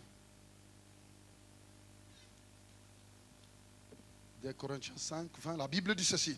Nous faisons donc les fonctions des ambassadeurs pour Christ comme si Dieu exhortait par nous. Nous vous en supplions au nom de Christ, soyons réconciliés avec Dieu. Au nom de Christ, soyons réconciliés avec Dieu. Nous vivons dans un monde où il y a des besoins, des réconciliations, des médiateurs, par-ci, par-là. Vous savez que actuellement, si vous suivez la télévision, vous allez entendre partout. On a envoyé tel médiateur pour aller arranger telle situation, pour la paix dans tel pays, pour la paix dans tel pays. Mais vous savez, hein, les hommes peuvent rester autour d'une table, boire leur whisky, ainsi de suite, soi-disant qu'ils sont en train d'arranger des choses. Boire toutes sortes de champagne. Vous savez, à la fin, quand ils vont se séparer, ils vont dire de toute façon, moi et cette personne-là, on ne s'entendra jamais. Mais là, ils sont en train de boire leur champagne en disant, fini le problème. Mais c'est faux. Parce que tant qu'on n'a pas encore réglé le problème qui est dans le cœur de l'homme, les problèmes seront là. Quelque part, les gens ont d'abord besoin de se réconcilier avec Dieu. Les gens vivent complètement dans la haine. Et c'est pourquoi même, on les voit même parfois dans les églises, mes bien-aimés. On les voit même dans les églises. Des personnes qui sont dans les églises, surtout nous les chrétiens, parfois, ils ont des difficultés de pardonner. Quelqu'un vient s'humilier pour que tu puisses le pardonner. Il dit, moi? Non. Et puis tu gardes ton front fermé. Non. De toute façon, tu as vu, hein? C'est toi qui es venu s'humilier. Ça veut dire que tu as tort. Je vais te faire marcher. En bas, tu vas le faire marcher. L'humilité n'est pas une faiblesse. Dites merci Seigneur. Ah, quelqu'un vient te demander pardon et toi tu dis non, je vais te faire marcher. Un jour, c'est toi qui marcheras. Ce qui lui est arrivé t'arrivera un jour. Hello. Oh, tu diras, mais je veux que Dieu me parle avant de lui pardonner. C'est Dieu qui te parle maintenant. Ah oui, tu peux passer à côté. Oui, bien-aimé, tu peux passer à côté si tu attends d'abord que Dieu envoie un ange pour te dire pardonne, monsieur un tel, pardonne, madame un tel. Je te le dis, désolé. Et Dieu te parle cette soirée. Et quelqu'un vient te demander pardon et que tu veux le faire marcher. Un jour, c'est toi qui marcheras. Mais béni soit le nom du Seigneur parce que la personne a mis sa vie en règle. Loué soit le nom du Seigneur. Et c'est toi qui vas marcher avec ton fardeau. Vous savez, la parole de Dieu nous dit cherchez la paix avec tous les hommes. Cherchez la paix. Cherchez la paix. Cherchez la paix. La Bible dit cherchez la paix. Dites cherchez la paix. Oui, nous devons chercher la paix, bien-aimés. Cherchons la paix. Oui, c'est vrai qu'il y a d'autres personnes qui n'aimeraient pas chercher la paix. Mais moi, j'aime plutôt la paix. J'aime la paix. J'aime la paix, la paix, la paix et la paix, la paix. La Bible dit, heureux ceux qui procurent la paix. La Bible dit, heureux ceux qui procurent la paix, car ils seront appelés fils de Dieu. Heureux ceux qui procurent la paix. Alors celui qui ne veut pas procurer la paix, il ne sera jamais appelé fils de Dieu. Mais la Bible dit, heureux ceux qui procurent la paix. C'est très important, bien aimé. Il nous arrive parfois, nous tous, d'être blessés. Ah, je sais qu'actuellement c'est à la mode, les gens sont tellement blessés. Oh, j'étais blessé. Oh, j'étais blessé. Il m'a blessé. Oh, il devient une pierre d'achoppement. Mais écoutez, tu pouvais sauter aussi. Saute. Hey. Il devient une pierre d'achoppement pour moi. Saute et puis ça va. Hello? C'est pas obligé de dire, mais non, non, saute, c'est tout. Il était une pierre d'achoppement, mais j'ai sauté quand même. Merci Seigneur parce que j'ai sauté. Oh, gloire à Dieu. Apprenons, chrétiens, apprenons à sauter les pierres d'achoppement. Parce que ça va tout simplement nous aider à tourner. Vous savez, au fur et à mesure, vous regardez tous les pierres d'achoppement. Finalement, le diable, tu vois, c'est une pierre d'achoppement. Il est en train de te causer des problèmes. Et tu continues à tourner, tu tournes. Oui, pierre d'achoppement. Oui, pierre d'achoppement. Pierre d'achoppement. Mais saute, le Saint-Esprit dit sautez et continuez. Tu vois comment le diable il va te faire concentrer sur un petit point et tu commences à tourner. Finalement, tu tournes, tu vas devenir un tourneur de film. Hello? Mais pourquoi continuer à tourner? Si quelqu'un t'a causé du tort, apprends tout simplement à dire, à partir de maintenant, je refuse tous les prisonniers dans mon cœur. Pas de prisonniers, telle personne, je te chasse de mon cœur, sors. Au nom de Jésus, je refuse les prisonniers. Telle personne, tu m'as causé du tort, mais à partir de maintenant, je le déclare. Amnistie, pas de prisonniers, allez, dehors. Je veux être en paix avec le Seigneur. Amen. Réconciliation, criez réconciliation. Bien-aimé, si nous prenons une telle décision, vous allez voir comment la grâce de Dieu va rouler avec toi. La grâce de Dieu, vous savez ce verset, la grâce et le bonheur t'accompagnera tous les jours. La grâce et le bonheur m'accompagneront tous les jours de ma vie. Il faut apprendre ça. Apprenons à dire, Seigneur, non, je libère telle personne, je les libère. Oui, il m'a causé du tort, mais je les libère. Sortez, baba. Fini, votre bail est fini dans mon cœur. Pas de prolongation. De bail. Baba. Hello. C'est bien de dire à Satan, bye bye, votre bail est fini. Vous savez, on n'est pas obligé de garder des rancines des années et des années. Finalement, on continue à souffrir. Hey, mais pourquoi ça fait 10 ans que je suis converti, mais rien ne semble marcher. Mais le Saint-Esprit va te dire, regarde un peu, tu as un prisonnier.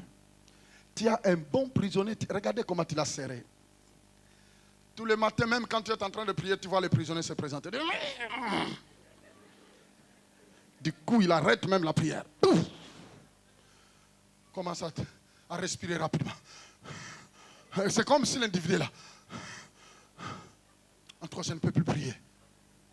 Quand je pense à cette dame-là, en tout cas, peux pas, en tout cas, je ne peux pas. Mais de toute façon, c'est toi qui vas souffrir. Hello? Mais je vis des personnes, quand ils pensent à une personne, pif, du coup, ils commencent à transpirer. Ah, vraiment, cette personne-là, quand je pense à lui. Mais non, tu n'es pas obligé de vivre comme ça. Tu l'as gardé prisonnier et toi-même aussi tu deviens un prisonnier. Finalement, 2 prisonniers. Vous avez besoin d'être libérés, vous 2. Alors ce soir, si tu as gardé des prisonniers dans ton cœur, quand nous allons demander aux gens de se lever, tu vas te lever, n'aie pas honte. Dites, Seigneur, je vais libérer tous les prisonniers dans mon cœur. Je vais être libre parce que la Bible dit, vous connaîtrez la vérité et la vérité vous rendrait libre. Il faut que la vérité nous libère dans tous les domaines. Prisonniers. Prisonniers des choses de la vie. Prisonniers. Vous savez, il y a des personnes, leur cœur bat toujours. Tant qu'il n'a pas encore eu telle chose, son cœur commence à le battre. Pourquoi? C'est à cause d'une chose. Il faut que je trouve telle chose. Il faut. Je le vis à telle personne. Telle personne, je le vis avec telle chose. Il faut que moi aussi je porte ça. En tout cas, il faut que j'en trouve. Alors il est prêt. Elle est prête même à faire toutes les bêtises du monde pour avoir ça. C'est ça qu'on appelle être avare, cupide. On est avare, cupide. On veut prendre tout pour nous. Pour moi, pour moi, pour moi, pour moi. Et c'est grave. À un certain moment, apprenons à nous discipliner en disant, toi là, toi, calme-toi. Calme-toi. Hello? Oui, apprenons à nous discipliner. Tu n'es pas obligé de commencer à regarder tout. Parce que tu l'as vu à quelqu'un, tu veux aussi la voir. Mais non, c'est ça être un prisonnier. C'est ça être un esclave aussi. On est parfois esclave à des choses. On est esclave. Bien aimé, on peut être esclave et Dieu te dit jusqu'au moment où tu sauras que tu es esclave. Tu es esclave. Il faut réaliser que tu es esclave. En fait, tout ce qui commence à prendre la première place dans ta vie te lie dans l'esclavage. Tu deviens un esclave. Même un idole. Tu commences à adorer ça. Mais Dieu veut que nous soyons libérés totalement. Loué soit le nom de Jésus. Jésus-Christ est notre médiateur. Alléluia. Alléluia. 4e point. L'apôtre Paul a dit, nous prêchons Christ crucifié. Parce que Jésus-Christ est notre libérateur. Dans Romains chapitre 6, verset 6. C'est notre dernier point. Et puis nous allons prier. Romains chapitre 6, verset 6.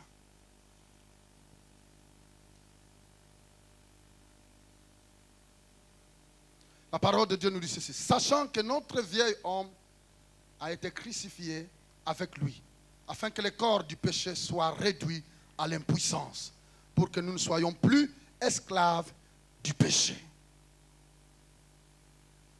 Alléluia. Il est notre libérateur. Dans Romains 8, 21 maintenant. Romains 8, 21. La Bible dit ceci.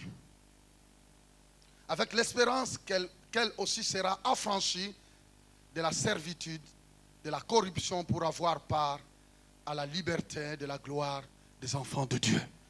Oui, Christ est notre libérateur.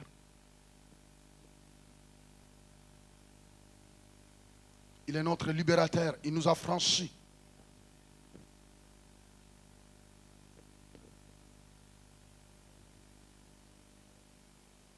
Oui. Béni soit le nom du Seigneur. Jésus est notre libérateur. Il nous a libérés de la puissance de l'ennemi. Vous savez, la Bible dit. Vous savez, parfois, souvent, quand nous prions pour la délivrance, quand nous déclarons ce que Jésus-Christ a fait, ce qui se passe dans le monde spirituel, c'est que même le diable reconnaît ce que Jésus-Christ a fait. Est-ce que vous le savez? Oui. J'ai déjà prié pour la délivrance d'une dame de 17h et de 19h à 7h du matin. Et vous savez, humainement parlant, c'était incroyable. Mais nous avons compris que non, nous ne pouvons pas les combattre dans la chair, mais seulement il faut les combattre dans la parole de Dieu. Et nous avons commencé à prendre des versets de la parole de Dieu. Nous avons commencé à confesser ce que Christ a fait. Nous avons commencé à confesser ce que Jésus-Christ a accompli à la croix. Et après avoir proclamé cela, nous avons tenu ferme. Vous savez, il y a d'autres délivrances qui prennent du temps. Nous avons tenu ferme jusqu'à 7h. C'était d'abord à 2h du matin. Et il y a un foudre qui a frappé dans la maison alors que c'était en plein été. À 2h du matin, foudre a frappé. Tout, on était étonnés de voir d'où ça venait. Mais alors que la dame avait fait des pactes avec un marabout. Oui, vous savez que quand, même tout en étant chrétien, mais si tu avais fait, au temps passé, si tu avais fait des pactes avec le diable, il faut apprendre à nettoyer ce que tu as touché. Est-ce que vous m'entendez bien? Il faut apprendre à renoncer. Renoncement. Il faut que nous apprenions à renoncer, bien-aimés. Si tu as participé à la sorcellerie, tu as participé à l'occultisme, tu as participé à toutes sortes de choses, apprenons à nettoyer. Même si tu as dit, j'ai confessé, eh bien, si tu as encore des amulettes dans ta maison ou bien des chapelets, je ne sais pas quoi, mettez cela dehors. Si tu as des livres de francs-maçons, de la Rose-Croix, de Maïkari, même si cela t'a coûté cher, jetez cela dehors. Même si ce chaînette-là t'a coûté cher, eh bien, je ne sais pas, débrouille-toi, arrange-toi. Débarrasse-toi. Je connais un monsieur, lui, il utilisait son stylo. Alors, n'essaye pas de recevoir sa lettre parce que c'est fini pour toi. Quand tu essaies de t'écrire une lettre, pouf, le temps que tu prends le temps de lire, tu vas faire sortir tout ton argent dans la poche. Et puis lui envoyer. Seulement quand tu vas lui envoyer l'argent, tu dis, mais qu'est-ce qui m'arrive? Vous savez, même dans les affaires, il y a des choses qui se passent incroyables. Beaucoup des hommes d'affaires qui sont dans l'occultisme d'une manière incroyable. Le fait de signer un papier, dès qu'un PDG reçoit ces papiers-là, c'est fini, il est cuit. Fini, il est obligé de signer des chèques sans se rendre compte. Même si le marché n'est pas vraiment normal. Il ne sait pas quelle est la puissance qui le pousse de signer. Eh bien, il va signer. L'occultisme est terrible parfois. Et quand nous venons au Seigneur, apprenons à nous débarrasser de tout ça. Jetons cela. Si vous lisez l'Acte des Apôtres, la Bible dit, tous ceux qui se convertissaient, d'un commun accord, ils prenaient des livres, ils prenaient toutes sortes de choses et ils les brûlaient. Après avoir confessé, il faisait quoi? Il le brûlait. J'ai déjà vu une dame, une femme d'affaires. Elle a des millions. Elle me disait quand on était en train de fouiller sa maison, parce que ça n'allait pas. Et on a prié pour elle. C'est là où j'ai trouvé du sang et des cheveux. Il y a toutes sortes de choses. Même le Français qui était avec moi a pris fuite. Je dis, quelle est cette histoire-là? Elle a dit, non, moi je ne veux pas toucher ça. Je dis, donnez, celui qui est à nous est plus fort. On va le brûler, on va jeter cela à la poubelle. Vous savez, il faut apprendre. L'apôtre Paul, quand il disait, moi je prêche Christ. Mais ce n'était pas un Christ qui était dans ses pensées seulement, mais il était dans son cœur. Quand on dit que nous devons avoir Christ, alors, mais je ne te demande pas maintenant d'aller tenter le diable. Ne le fais pas. Il ne faut jamais le faire.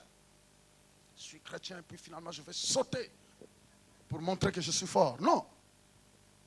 Mais c'est que quand l'occasion se présente, eh bien écoutez, je n'ai pas le temps, j'ai tout ramassé. Et quand elle criait, pasteur, ça m'a coûté cher, tu vois, ce parfum, ça m'a coûté autant. Je dis, oh, ça t'a coûté autant. Tu te rends compte? Et ça coûtait des milliers de francs français, tu te rends compte? Des milliers de francs français. Vous savez, les gens sont prêts à dépenser de l'argent pour des choses futiles, des choses bizarres. Ils sont prêts à donner. Et quand elle m'a dit que ça lui coûtait par mois autant de milliers de francs français, je dis, oh, mais attends, une telle personne, quand elle donne sa vie à Jésus, regardez maintenant les offrandes qu'il va donner au Seigneur. Même pour donner 1000 francs, ça devient un problème. Il va chercher un peu le petit morceau là de 50 francs, il va jeter, Dieu le voit. Hello. Vous savez, parfois c'est difficile. Écoutez, on ne veut pas dire qu'on doit payer le salut. Non, on ne peut pas payer le salut. Mais écoutez, parfois il faut être honnête avec Dieu. Le roi David a dit, je ne donnerai jamais à Dieu quelque chose qui ne m'a pas coûté cher. C'est la valeur. Vous voyez que si vous considérez Dieu, quand vous donnez de la valeur à Dieu, vous allez lui donner ce qui est grand. Hello. Et cette dame l'a crié, quand je voulais toucher tel parfum, il y avait des parfums qui étaient comme ça, 1 litre. Le pasteur, ne cassez pas. Je dis, madame, est-ce que veux-tu vraiment être délivré? Oui. J'attendais d'abord qu'elle dise oui. Et puis je continuais, comme si rien n'était. Je cherchais encore, je trouvais encore un autre. Je dis, oh, ça, formidable. Et pasteur, et elle insistait toujours, pasteur, ça m'a coûté. Je dis, je reviens, veux-tu vraiment être libéré? Veux-tu vraiment aujourd'hui bien dormir? Elle dit, oui, je cassais. Bah! Je dis, oh. Et à la fin, vous savez, elle ne dormait pas, ça faisait des mois. Mais cette nuit-là, elle a ronflé. Pasteur, alléluia! Je dis, ah, alléluia. Vous savez, parfois, quand on entre n'importe où, on ne sait pas les conséquences. Surtout dans les universités, les francs-maçons, les maïcariens, les rosicruciens sont en train d'inscrire, surtout les étudiants à l'université actuellement c'est comme des gâteaux à broyer du diable. Ils entrent là pour aller inscrire les étudiants parce que c'est le futur cadre du pays. Alors ils veulent leur embourber toutes sortes de bêtises. Tu sais, si tu entres dans la franc-maçon, on t'assure l'avenir. Dans notre loge, tu vas être ça, ceci, cela. Viens dans la Rose-Croix. Dans la Rose-Croix, il y a ceci, cela. Et puis venez dans la Maïkari, on va te donner tel temple, et puis dojo, et ainsi de suite. Là. Faites telle cérémonie. Mais entre-temps, ne vous en faites pas. Un jour, tu verras les conséquences de tout ça. Et c'est pourquoi quand nous venons au Seigneur, apprenons à tout détruire. Mettez cela hors. Parce que Jésus est prêt à te donner la réussite que tu cherches. Il est la réussite. Jésus a réussi sa vie sur la terre, n'a pas échoué. Il a remporté la victoire. Un jour, je parlais avec un garçon qui devrait hériter l'héritage de son papa. Et son papa était un grand millionnaire. Il a dit, pasteur, je suis désolé de te le dire, mais j'étais venu dans l'une de tes croisades. J'étais touché. C'était la première fois que je suis entré dans une église. Mais justement, je suis entré au moment où tu demandais que quelqu'un accepte Jésus. Et justement, à ce moment-là, j'ai senti quelque chose me pousser. Et je suis descendu, je suis venu en avant. Et j'ai donné ma vie à Jésus. Dès que vous m'avez imposé les mains, j'ai commencé à parler dans une langue que je ne connaissais pas. Mais pasteur, j'ai un problème. Je suis sauvé, mais on vient de me donner une condition pour prendre la richesse de mon papa. C'est qu'on me donne cette condition, il faut que j'entre dans la franc-maçon. Je dis, n'essaye surtout pas. Je dis, n'essaye pas parce que ça va te détruire. Elle dit, en bon, dis-moi, où est le mal là-dedans? Elle dit, viens, on va parler. Après avoir reçu l'explication, elle a dit, oh Seigneur. Je dis, oui. Vous savez, le diable jusqu'à présent continue à dire, si tu t'humilies devant moi, je vais te donner la richesse de ce monde. Si tu te prosternes, ce qu'il a fait dans le désert avec Jésus, il continue à le faire jusqu'à présent. Prosterne-toi devant moi. Je vis des filles qui étaient à la recherche des emplois. Finalement, le patron te dit, si tu permets seulement que nous sortons cette nuit, tu vas être la secrétaire de mon bureau. Comme ça là. Quelle offre gratuite. Dis, tu vas devenir vraiment secrétaire particulier. Et qui regarde de gauche à droite. En tout cas, ça fait longtemps que j'ai obtenu mon diplôme, vraiment. En tout cas, finalement, je vais garder toujours ce diplôme là-bas. En tout cas, de toute façon, Dieu va me comprendre. Mais je vous dis, et c'est ça qui se passe actuellement. La société est totalement pourrie. Mais oui, je connais. Mais parfois, quand les filles parlent, elles disent, pasteur, tu sais. Mais je bénis le Seigneur, il y a une fille qui m'a beaucoup encouragé. Elle dit, pasteur, mon patron a tout fait. Il a osé même m'enfermer dans le bureau. Mais je lui dis, si tu essaies de me toucher, la puissance de Dieu va te frapper. Le patron s'il faut taire. Il a dit, qu'est-ce que c'est? Je n'ai jamais entendu de telles paroles sortir de la bouche d'une fille comme ça. Il a dit, si tu essaies de me toucher, malheur à toi. La puissance de Dieu va te toucher. Béni soit le nom du Seigneur. Et le patron est resté avec un bon témoignage de cette fille-là. Béni soit. Vous savez, vous pouvez perdre votre job, mais si vous perdez le travail, tu ne perds pas Dieu. Et quand tu ne perds pas Dieu, tu ne perds pas la bénédiction. Parce que l'essentiel, c'est que Dieu soit avec toi, tu auras toujours la bénédiction. Dites Alléluia. Oh yeah, yes Lord. Oh, Dieu est bon. Hein? Dieu est bon, vous savez bien aimé. Dieu est bon. Oui, Dieu est bon. Chantons doucement. Oui, Dieu est bon. Oui, Dieu est bon. Il est bon pour moi. Encore, Dieu est bon. Oui, Dieu est bon. Alléluia. Oui, Dieu est bon. Oui, Dieu est bon. Il est bon pour. Gloire et alléluia. Gloire et alléluia. Gloire et alléluia. Gloire et alléluia. Dieu est bon pour. Gloire et alléluia. Gloire et alléluia. Gloire, gloire et alléluia. Yes. Gloire et alléluia. Dieu est bon pour. Gloire et alléluia. Gloire et alléluia. Gloire et alléluia. Gloire et alléluia. Dieu est bon pour. Encore gloire et alléluia. Gloire et alléluia. Fermez les yeux et levez les mains en l'air. Faites ça, gloire et alléluia. Gloire. Alléluia. Ah, gloire et alléluia. Oh, Dieu est bon. Oh. Encore gloire et alléluia. Oh, gloire et gloire et alléluia. Gloire et alléluia. Gloire et alléluia. Dieu est bon, bon pour. Encore gloire à notre Jésus, gloire et alléluia. Et gloire et alléluia. Chante Jésus, gloire et alléluia.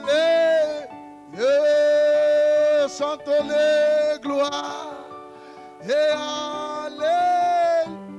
Oh, Dieu est bon pour moi. Oh, yes. Jesus. Jésus, tu es bon. Nous bénissons ton nom, Jésus. Nous voulons proclamer comme l'apôtre Paul a dit, moi je prêche Jésus, Jésus-Christ crucifié. Oh Seigneur Jésus, nous avons parlé de ton saint nom ici. Nous avons déclaré ce que tu as fait à la croix. Jésus, nous venons de lire dans ta parole que tu as été crucifié, mort à cause de nos péchés. Tu as été maltraité. Mais par contre, tu as porté nos douleurs, nos infirmités, nos maladies, nos iniquités, nos péchés. Seigneur, tu les as livrés à la croix dans ton corps. Jésus, maintenant nous voulons te dire merci. Et nous voulons dire amen à cause de ce que tu as fait. Nous acceptons l'œuvre de la rédemption à la croix. Nous voulons accepter l'œuvre rédemptrice, Seigneur Jésus. Nous voulons accepter que ce que tu as fait à la croix est vrai. Nous voulons dire oui, Seigneur. Tu as fait un beau choix. Maintenant, tu vas quitter là où tu es. Viens ici en avant. Parce que j'aimerais bien te serrer la main. Viens. J'aimerais bien prier pour toi personnellement. Viens, quittez ta place. Faites un pas de foi. Viens. Faites cela par la foi. Faites cela par la foi. Dites, Jésus, je n'ai pas honte de toi. J'ouvre mon cœur. Je viens à toi, Jésus. Jésus est ici. C'est bon. Alléluia. Oh, Jésus est là. Il est bon, Jésus. Ikarabanda sato koria babash. Yendebere kurababa shikata. Oh Jésus, Jésus, Jésus, Jésus. Équipe de louanges. Si vous pouvez prendre la place, s'il vous plaît. Alléluia. Jésus est ici. Bien-aimé, c'est ce que je suis en train de vous dire. C'est ce que je suis en train de vous expliquer. C'est ce que je suis en train de vous dire ici. N'importe qui est appelé à le faire. Même si tu es ministre, tu peux être ce que tu peux être. Mais si tu veux donner ta vie à Jésus, tu dois passer par là. Donner ta vie à Jésus. Oui, que Dieu vous bénisse. Venez ici. Dieu vous aime. Et moi aussi, je vous aime beaucoup. Dieu vous aime. Vous n'êtes pas ici par hasard. C'est Dieu qui vous a appelé ici. C'est le Seigneur qui vous a appelé ici. Ce n'est même pas moi, mais c'est Jésus qui vous a appelé. Vous n'êtes pas ici par hasard. Alléluia. Alléluia. Doucement. Alléluia. Amen. La salle, chantons doucement. Alléluia. Alléluia. Jésus. Alléluia. Alléluia. Alléluia. Alléluia. Alléluia. Alléluia. Jésus est vivant. Alléluia. Alléluia. Doucement. Alléluia. Deuxième appel. C'est que vous êtes ici dans la salle. Vous avez déjà donné votre vie à Jésus, ça fait longtemps. Mais à cause des problèmes de la vie, à un certain moment, tu as rétrogradé, tu as abandonné ta foi en Jésus. Alléluia. Mais maintenant, en écoutant la parole de Dieu, tu veux recommencer avec Jésus. Alléluia. Tu veux recommencer ta vie avec Jésus. Tu veux redonner ta vie à Jésus. Tu peux tout simplement te lever. Et puis tu peux te rejoindre le bien-aimé ici en avant. Et puis on va prier pour toi. Venez ici. Oui. Tu veux recommencer avec le Seigneur. Jésus. Jésus. Yeah, alléluia. Alléluia. Alléluia. Amen. Chante Alléluia. Alléluia. Jésus. Écoutez maintenant, ma bien-aimée. Maintenant, vous tous qui êtes là en avant, prenez les deux mains. Posez cela sur votre poitrine. Bon, moi, je vais vous...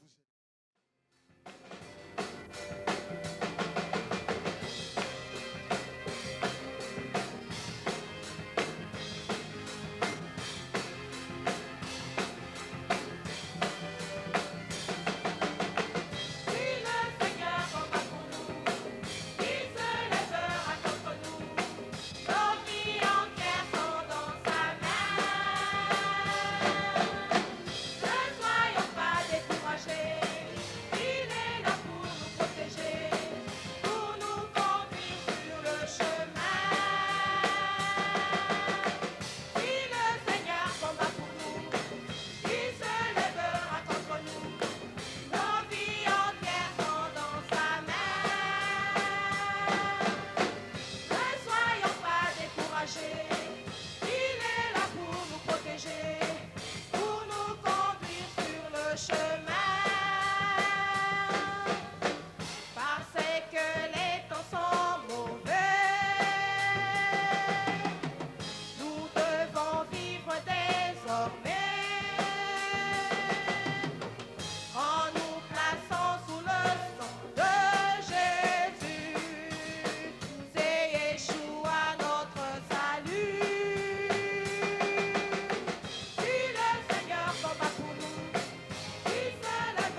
célébrons la victoire de Jésus-Christ. Nous célébrons la victoire du Fils de Dieu. Bien-aimés, nous venons de célébrer cela en chantant. Maintenant, nous allons parler. Nous allons dire, Seigneur, nul n'était toi, que serions-nous devenus aujourd'hui? Élevons nos voix et prions le Seigneur. Jésus, merci. Merci Seigneur, aucun ne peut t'offrir le prix de sa rédemption. Aucun ne peut t'offrir la valeur de ce que tu as accompli sur la croix de Golgotha. Seigneur Jésus, merci infiniment. Merci pour nous avoir libérés de la vaine manière de vivre héritée de nos pères. Merci de nous avoir libérés de la malédiction que nous traînions de nos coutumes. Merci de nous avoir libérés, ô Jésus, des liens de nos villages. Merci de nous avoir libérés, ô Seigneur, ô Jésus, de tous les liens. Alléluia, que nous avions ainsi acquis consciemment ou inconsciemment. Seigneur, nous sommes là pour célébrer ta victoire. Nous sommes là pour célébrer ton Saint-Nom. Car sur la croix, Jésus, tu nous as ainsi retiré cette malédiction en nous remplissant de ta bénédiction. Tu as pris sur toi nos iniquités. Tu as été fait péché pour nous, afin que nous nous soyons justifiés et sanctifiés. Alléluia. Sois glorifié, Jésus. Sois béni, ô toi, notre Seigneur. Nous élevons ton trône de gloire et de puissance.